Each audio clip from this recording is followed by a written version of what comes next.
پہاڑی زبان میں اپڈیٹ سنیے۔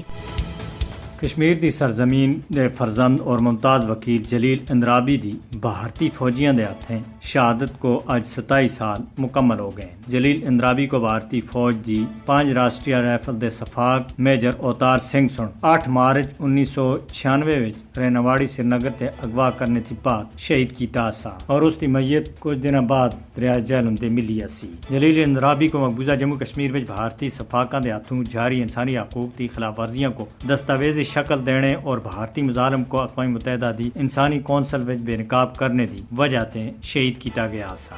شہید جلیل اندرابی اپنی آخری ساہ تک مقبوضہ جموں کشمیر وچ بھارتی فوجیاں دی طرف تے جرائم کو بے نقاب کرنے وچ پیش رہے۔ 27 سال گزرن کے باوجود شہید جلیل اندرابی دے گھر والیاں کو انصاف نہیں مل سکیا۔ جلیل اندرابی سن مسئلہ کشمیر دے حل دے واسطے اپنی جان قربان کیتی اور انسانی حقوق تے دوئے کشمیری کارکناں دا بہیمانہ قتل کشمیر دے رہنے والوں دی یاداں وچ اج بھی تازہ ہیں۔ مقبوضہ جموں کشمیر دی عوام جلیل اندرابی جیسے شہداء دی قربانیاں کو کسی بھی صورت وچ بھلا نہیں سکتے۔ شہید جلیل اندرابی کو عالمی سطح دے اتے شہید انصاف دا لقب دتا جا چکیا ہے۔ گرفتاری دے وقت انہاں کو جنیوا وچ انسانی حقوق کونسل دے اجلاس وچ شرکت کرنا اسی جس دی انہاں کو دعوت مل چکی سی، مگر اہل کشمیر دے اس نڈر اور بہادر سپوت کو جنیوا جانے تھی پہلا ہی اغوا کر کے انہاں دی زندگی دا چراغ بجھا دیتا۔ اپنے صفاق اور داغدار چہرے کو اور زیادہ رسوا کر کے بھارت سنے ثابت کیتا ہے کہ بھارت انسانیت دا دشمن